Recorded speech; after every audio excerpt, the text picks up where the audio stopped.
Two solid spheres A and B are made of metals having densities rho A and rho B respectively. If their masses are equal, then ratio of their moment of inertia IB upon IA about their respective diameter is. तर हा question 2024ला आलेला होता. त्याचा ए option दिलेला आहे in bracket rho B divided by rho A bracket complete raise to 2/3. B option दिलेले in bracket rho A divided by rho B bracket complete raise to 2/3. C option दिलेला आहे rho A upon rho B आणि D option दिलेला आहे rho B divided by rho A. आता या 4 ऑप्शनपैकी या क्वेश्चनचा correct answer काय असलं पाहिजे तर आपण याला सॉल्व करूया आणि मग डिसाईड करूया. तर सर्वात पहिले 2 स्पियर्स दिलेले आहे. ओके, आणि त्याचं मास जे आहे ते कसं दिलेलं आहे सेम दिलेलं आहे. मग मास कोणाचं mass of A sphere is equal to mass of B sphere. Okay, आणि आपल्याला मोमेंट ऑफ इनर्शिया फाइंड करायचं कोणाचा ए स्पियर आणि कोणाचं तर बी स्पियर आणि ए स्पियरच्या मोमेंट ऑफ इनर्शियाचा आपल्याला रेशो फाइंड करायचा आहे. तर या ठिकाणी आपल्याला मास सेम दिलेला आहे आणि डेन्सिटी पण दिलेलं आहे. मग काम करू आपण डेन्सिटीचा फॉर्म्युला या ठिकाणी घेऊन टाकू. तर सर्वात पहिले डेन्सिटीचा फॉर्म्युला मी या ठिकाणी राईट करतो आणि डेन्सिटी इज इक्वल टू काय असतं आपलं मास डिवायडेड बाय व्हॉल्यूम. ओके, मग डेन्सिटी मी रिप्रेझेंट करणार लेटर रोने, मास यमने आणि व्हॉल्यूम स्पियरचा आहे तो किती असणार तर 4/3 पाय आर क्यूब. मी काम करतो आता यांचा रेशो घेऊन टाकतो. कोणाचा पहिले ए स्पियरचा डिवायडेड बाय काय घेतो डेन्सिटी ऑफ बी स्पियर. आता याचा जर घेतला तर मास कोणाचं घ्यायचं ए स्पियरचं डिवायडेड बाय 4/3 पाय आरचा क्यूब करायचा आहे. पण आर क्यूब कोणाचा घ्यायचा तर ए स्पियरचा घ्यायचा आहे आर ए क्यूब. आता त्याचं काय करा रेसिप्रोकल करा म्हणजे करायला तर 4/3 पाय आर बीचा काय करायचा क्यूब डिवायडेड बाय करायला तर आपला एम बी. ओके, आता याच्यात मास सेम आहे काय झाला तो कॅन्सल 4/3 पाय काय आला कॅन्सल झाला.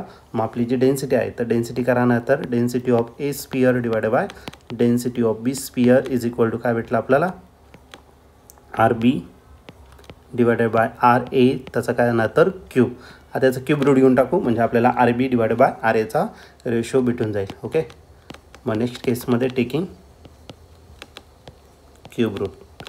क्यूब रूटचा अर्थ पॉवर राहील 1/3. ओके, म्हणजे आपल्याला R B divided by R A भेटेल किती भेटेल तर rho A divided by rho B त्याची पॉवर किती तर 1/3 भेटेल. ओके, आता हे झालं. याला आपण काय करू क्वेश्चन नंबर 1 कन्सिडर करू. पण आपल्याला काय फाइंड करायचं आहे मोमेंट ऑफ इनर्शिया कोणाचा फाइंड करायचा आहे B sphere divided by moment of inertia of A sphere. Moment of इनर्शियाचा फॉर्म्युला किती असतो 2/5 mr². पण कोणाचा घ्यायचा हा बी स्पियरचा. मास पण कोणाचा बी स्पियर. आता याचा रेसिप्रोकल करा म्हणजे 5/2 आणि यम कुठे येणार आहे याचा पण रेसिप्रोकल म्हणजे 1/ma आणि हा काय आला तर RA². आता त्याच्या बऱ्याचशा टर्म कॅन्सल होणार आहे जसं की 2 सोबत 2 कॅन्सल झाला 5 सोबत 5 कॅन्सल झाला. मास सेम आहे तो पण काय आला कॅन्सल झाला. मग मोमेंट ऑफ इनर्शिया कोणाचा B sphere divided by moment of inertia of A sphere.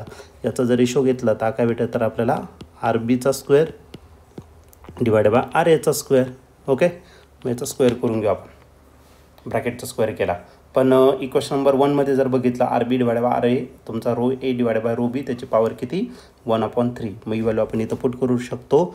मग I B divided by I A is equal to R B divided by R एच्या जागी मी काय टाकणार rho A divided by rho B त्याची power किती 1/3 आणि परत त्याचा पॉवर किती घ्यायचा आहे 2 घ्यायचा आहे. ओके, पॉवरचा पॉवर जर असेल तर त्या दोघांचं काय होणार आहे मल्टिप्लिकेशन होणार. मग आपल्याला काय भेटेल तर I B divided by I A is equal to काय भेटेल आपल्याला rho A divided by rho B त्याची पॉवर किती भेटेल तर त्याची पॉवर भेटेल आपल्याला 2/3. ओके, आणि हेच आपलं काय असणार तर फायनल आन्सर असेल. ठीक आहे, आता या ठिकाणी तुम्ही ऑप्शन जर बघितलं rho A divided by rho B त्याची पॉवर 2/3 तर या ठिकाणी आपल्याला ऑप्शन नंबर बी जो आहे तो या ठिकाणी आपला करेक्टली मॅच होतो आहे. म्हणून आपल्या क्वेश्चनचा करेक्ट आन्सर ऑप्शन बी असेल. ऑप्शन बी म्हणजेच काय the ratio of moment of inertia that is I B divided by I A is in bracket rho A divided by rho B bracket raise to 1/3 म्हणजे option बी याचा correct answer असेल.